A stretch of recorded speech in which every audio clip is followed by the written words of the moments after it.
Sebuah peristiwa tragis di kota Corona menggegerkan penduduk kota tersebut ketika sebuah mobil yang membawa 6 remaja menabrak sebuah pohon. Akibatnya, 3 dari mereka kehilangan nyawa, sementara 3 lainnya mengalami kritis. Penyelidikan terhadap insiden tersebut mengungkapkan bahwa ini bukanlah kecelakaan mobil biasa. Ada hal tak terduga yang mendasari insiden ini dan membuat semua penduduk kota terkejut. Lalu apa yang sebenarnya terjadi pada saat itu? Dan bagaimana cerita lengkapnya? Simak kisah nyata berikut ini.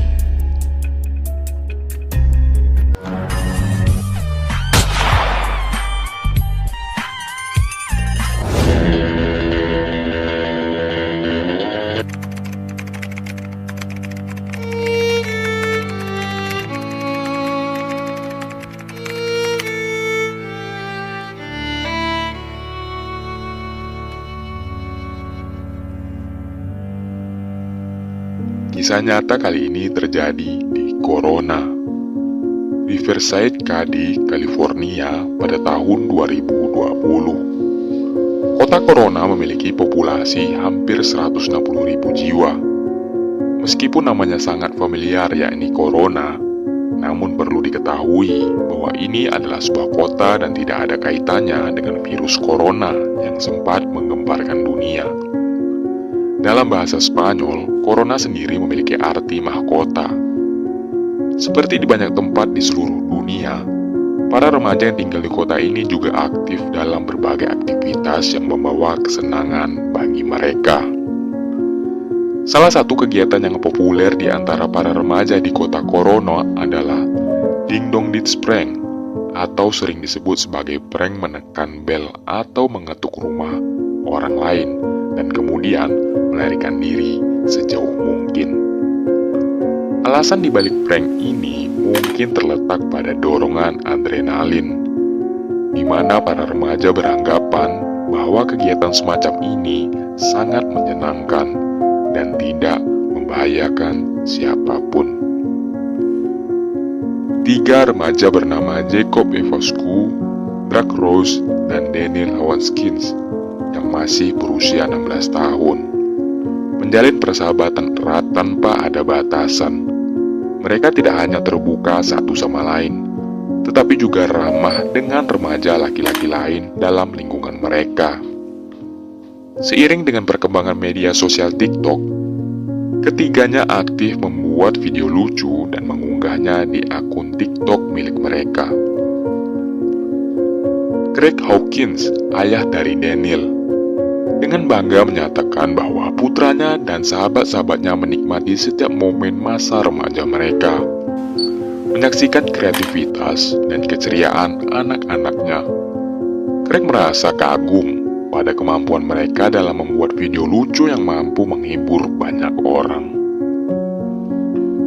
Ketiga remaja tersebut tidak hanya aktif dalam lingkungan media sosial, tetapi juga menjadi bagian dari kelompok pemuda di gereja lokal. Mereka dengan antusias berpartisipasi dalam setiap kegiatan keagamaan, membawa semangat dan keceriaan mereka ke dalam lingkungan gereja. Pendeta Taylor Mendoza dengan hangat mengingat momen saat ketiga remaja itu membuat lelucon yang membuat seluruh jemaat tertawa. Mereka merekamnya dan membagikannya di TikTok. Dalam pandangan semua orang, masa depan ketiga remaja tersebut tampak cerah dan mereka merasa yakin bahwa ketiga remaja tersebut mungkin akan mencapai kesuksesan masing-masing di masa depan. Mereka disebut sebagai pemuda yang supel, penuh percaya diri, dan tidak nakal, menjadi contoh positif di tengah remaja lain di luar sana. Pada hari Minggu, tanggal 19 Januari tahun 2020, Daniel bertanya kepada ayahnya Craig mengenai rencananya untuk mengundang sahabat-sahabatnya dan teman-teman lainnya untuk menginap di rumah. Setelah mempertimbangkan bahwa ini sudah sering dilakukan oleh anak-anaknya, Craig menyetujui rencana tersebut karena dianggap lebih baik daripada membiarkan mereka pergi ke suatu tempat dan terlibat dalam kenakalan remaja. Akhirnya, sahabat Daniel yang bernama Jacob datang bersama adik laki-lakinya berusia 13 tahun, yaitu Joshua. Sementara itu, adik Daniel yang juga bernama Joshua bergabung dengan bersama mereka. Dan yang terakhir adalah Sergio, remaja berusia 17 tahun yang paling tua di antara kelima remaja lainnya. Malam itu, suasana terlihat ceria ketika keenam remaja itu bersenang-senang dengan bermain bola di halaman rumah sambil tertawa. Namun tanpa sepengetahuan Craig, ayah Daniel, mereka tiba-tiba memutuskan untuk masuk ke dalam mobil Sergio dan meninggalkan rumah sekitar jam 10 malam. Setelah 1 jam berlalu, suasana malam yang tadinya penuh kegembiraan berubah akibat berita tragis di mana terjadi kecelakaan yang merenggut nyawa 3 dari 6 remaja yang menumpang di sebuah mobil. Craig, ayah Daniel, tiba-tiba mendapat panggilan telepon yang membawa berita mengejutkan.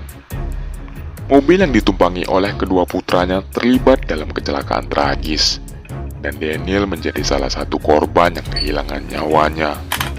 Kabar yang sama juga diterima oleh keluarga Jacob dan Derek. Seperti petir di siang bolong, berita ini sangat mengejutkan. Mereka telah kehilangan orang yang sangat dicintai, yaitu anak-anak mereka. Berdasarkan laporan polisi di lokasi kejadian, mobil yang dikemudikan oleh Sergio mengalami kecelakaan serius ketika menabrak pohon di tepi jalan dengan kecepatan yang sangat tinggi.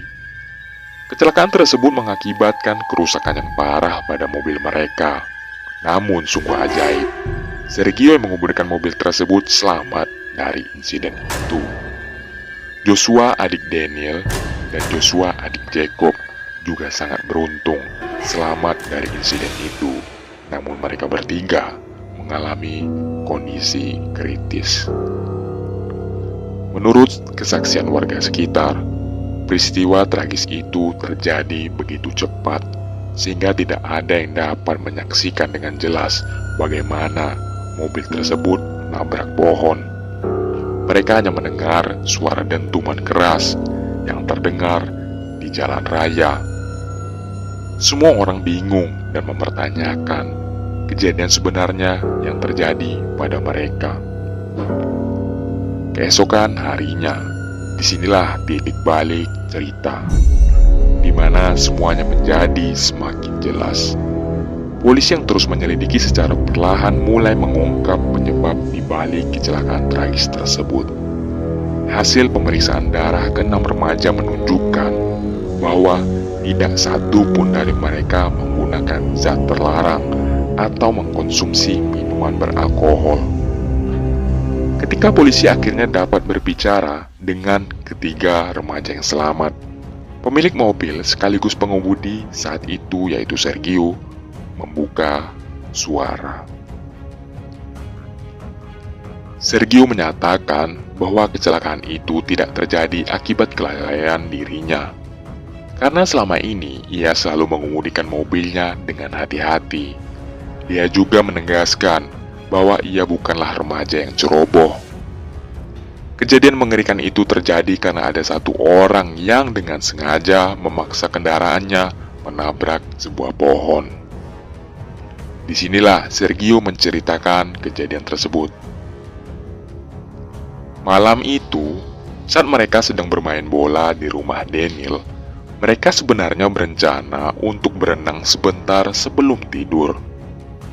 Namun Joshua, adik dari Jacob, memberikan ide untuk bermain dingdong ditch.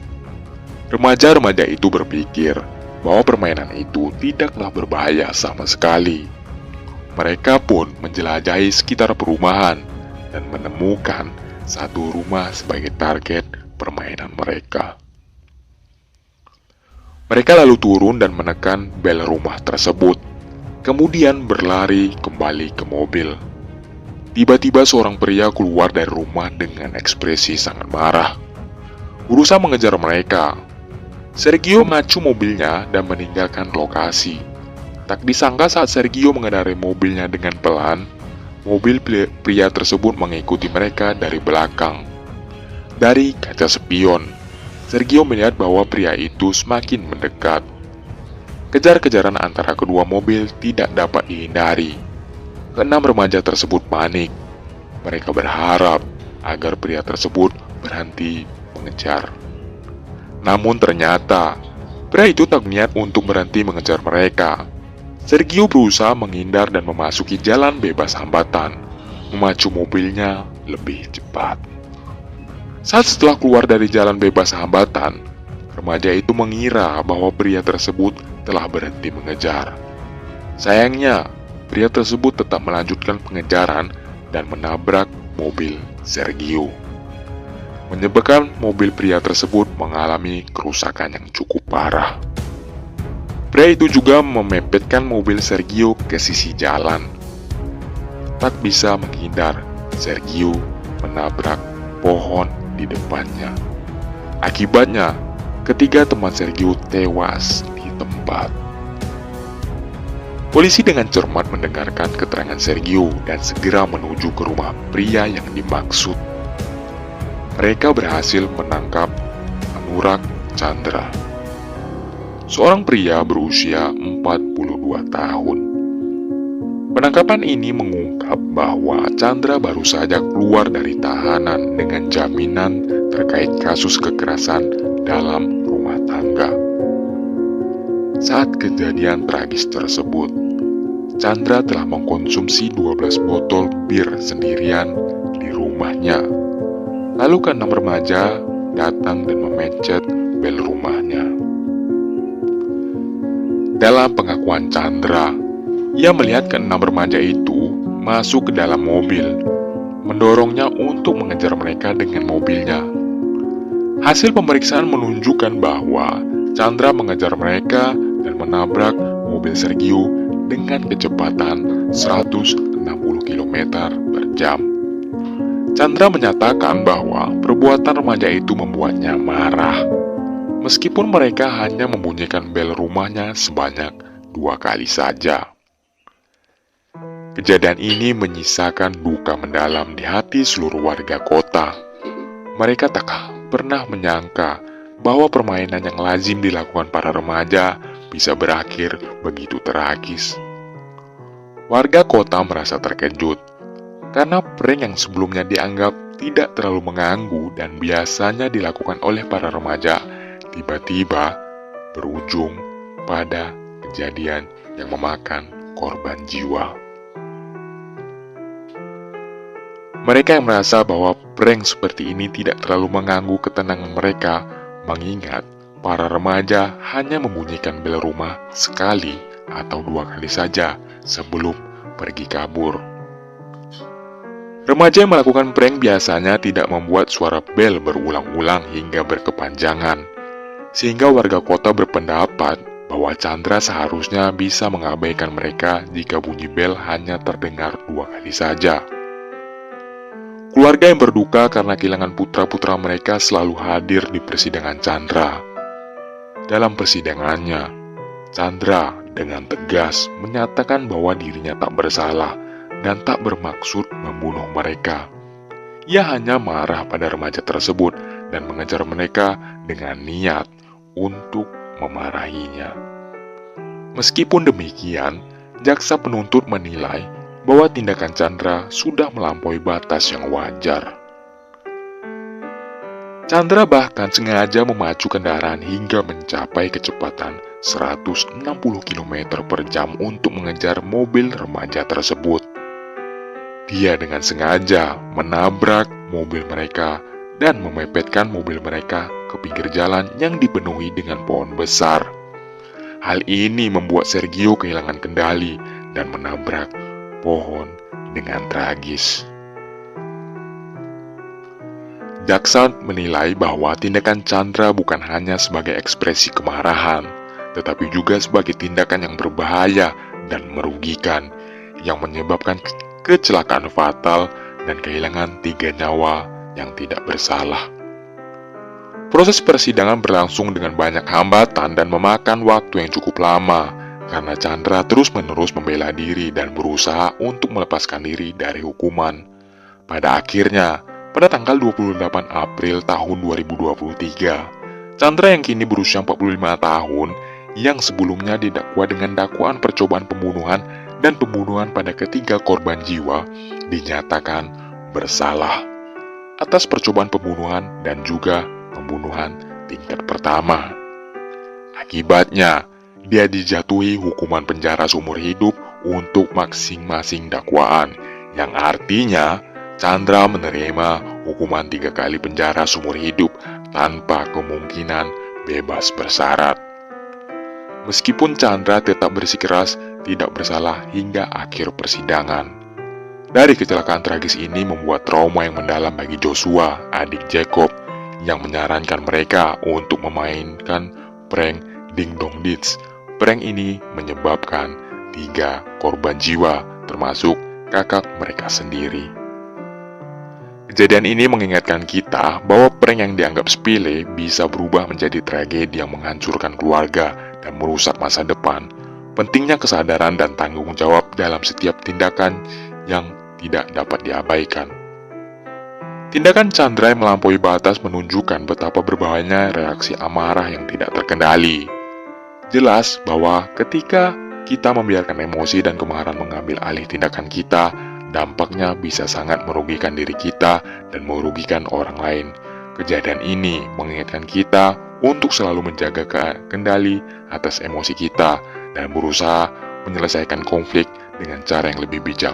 Oke lah guys, cukup sekian video yang saya bawakan kali ini. Saran dan kritik mohon bantuannya. Bye bye.